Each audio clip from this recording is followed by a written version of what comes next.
episode of Keeping Up with Kenetra. Today, we're really just going to be diving in for our first episode, talking about talking versus dating versus relationships. We're really just trying to clear the air about exactly what these definitions mean and kind of just get a perspective on exactly what this generation is thinking in terms of all these things.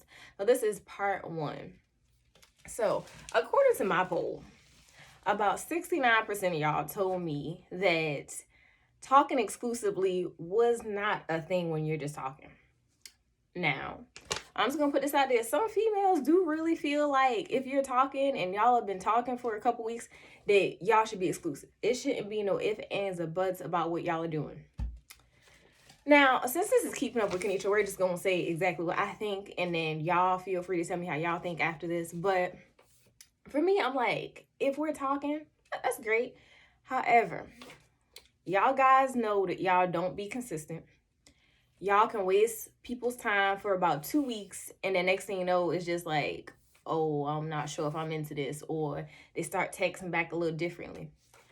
I'm just saying, I feel like when you are talking to somebody, it's just kind of free range. I feel like if you want to talk to, multiple people here or there, perfectly fine. The reason why I think that is because girls, we have a checklist. Ladies, we know kind of what we want by now. I'm 21. I mean, I don't have my whole life together, but y'all, I can tell you what I don't want. So for me, I just like keeping a little checklist every now and then. So when I'm looking at exactly who I'm talking to, even if we're not dating now, let me just clear this up first. Dating is when you taking me out on dates in public. We are not talking about Netflix and chill at home. We are not talking about, oh, you bringing food over to my apartment. We're not doing that. That's not dating. Dating is when you taking me out. I'm putting on a bomb dress, a nice little Fashion Nova dress for all we know, and I'm going out on a date. I feel like that is where we're dating. Anyway, we can rant about that another time. But when we are talking, y'all, I feel like talking is a time for you to really have that checklist of saying like, okay, within 2 weeks, I'm really kind of feeling about like how I know him, what he checks off my checklist. Is this going to work going forward? And I feel like dating multiple people gives you that chance to really get to know different people. So y'all, let me just go down my little checklist here. So first thing, consistency. If you are not going to be consistent for more than 2 weeks, we don't need to waste time. We don't need to talk. Because now you're wasting my time. If you cannot be consistent with texting me throughout the day, I'm not the type of person where you got to text me 24/7, but y'all, I need a text. You cannot tell me that not sending me a text throughout the day is okay. Being consistent. If y'all ain't got that, y'all just don't need to jump people's DMs if you're only going to be consistent for a week. That's messy. Now, next one, good, productive conversation. Especially for my ladies. Y'all know how it is when a guy texts you back, okay. Oh, this is a favorite one now. What you doing?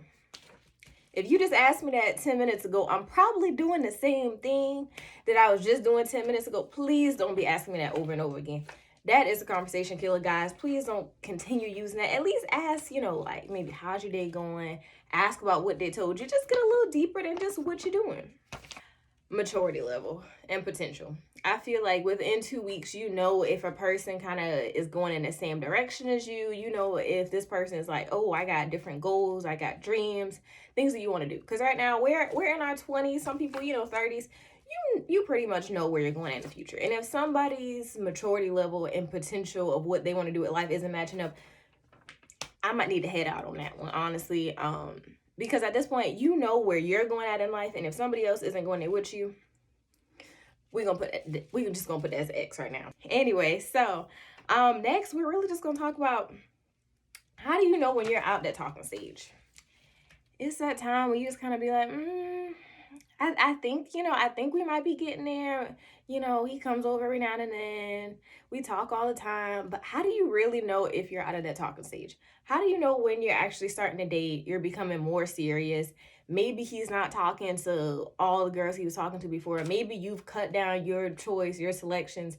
When do you get to that? Is it more like a time frame thing? Is it a 2-week process? Is it more just a conversation that you got to bring up and just be like, hey, are we dating? Are we moving forward? Not necessarily a conversation everybody wants to have, but I'm just throwing that question out there. Y'all let me know, what y'all think about that situation. So the next little topic I'm just gonna dive into just a little bit. Do you post the person you're talking to on your Instagram story or even your Snapchat?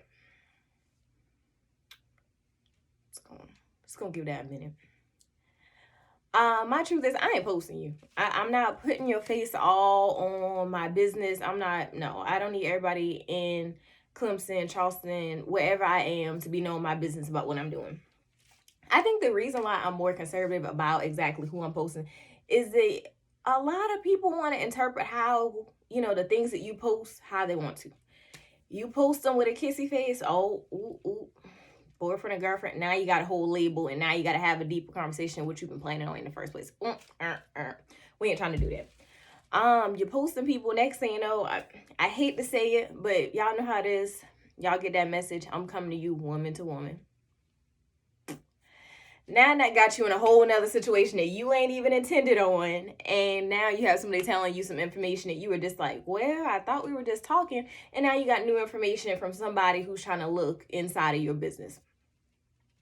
Problem number one. So to me, that right there is a negative. Y'all let me know what y'all think, but I ain't posting nobody on my stuff, because especially I think it took me like a year before I posted my last boyfriend, and I would definitely say that was a good decision, only because it keeps things more private.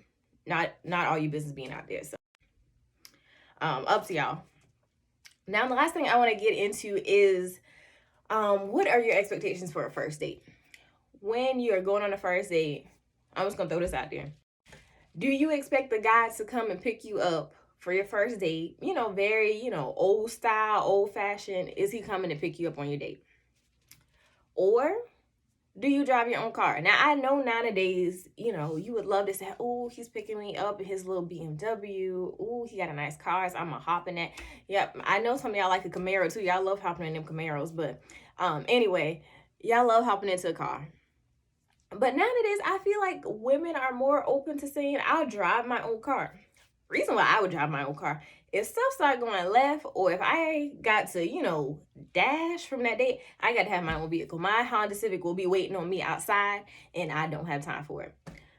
Just a question. Now, next thing, when you're going on a date, let's just say y'all going up to a restaurant, something nice, a little fancy, got a nice little dress on, a little all-white dress, good heels. Do y'all still order your same meal even if it's more expensive? Personally, y'all, I love me a little seafood. And y'all know how seafood can add up real quick. I'm from Charleston. I love seafood. So I might just order the shrimp. I might order a little crab too, a little salad. Got to have my sweet tea when I go out as well. But do y'all feel like it's okay to still order, your regular meal, even if it might be the most priciest one? Now, this is under the assumption that he plans on paying for your meal. That's another topic. We don't have that much time, but we got to see exactly, okay, do you expect a guy to pay for your meal? If he does pay for your meal, are you still going to get the same meal? Or are you just going to be like, okay, let me just go ahead and get these chicken fingers. I'm just going to chill out because I ain't trying to run up the bill. Last question for these first dates, y'all. When the waiter comes over, they're just like, would you like this check to be separate today? If the partner you go with is sitting there silent when he comes to bring the check for you, what are y'all gonna do? I'm just gonna tell y'all right now, my bank account will always be at a sufficient amount. You know what, sir? Don't even worry about it. If he don't speak up for that bill, I promise I'm gonna go ahead and swipe my debit card. There you go, sir. Yes, we will be splitting the bill, and no, I'm not paying for his. I just feel like nowadays you really, as a date, both of y'all should ultimately have the funds to be able to pay for your own halves either way. However, but I do feel like that's one thing that I do cherish, is having a guy that's willing to still pay for your meal. If he asks you out, especially for a first date, that should definitely be something that he comes prepared for. Other than that, I really just wanted to throw a couple things out of there for y'all, let y'all know my opinions on a couple things. But I am so happy that you guys joined me, and I will keep posting questions and letting you guys know exactly what's up and what we're going to be talking about next time on Keeping Up with Kenetra. Thank you guys so much for joining me.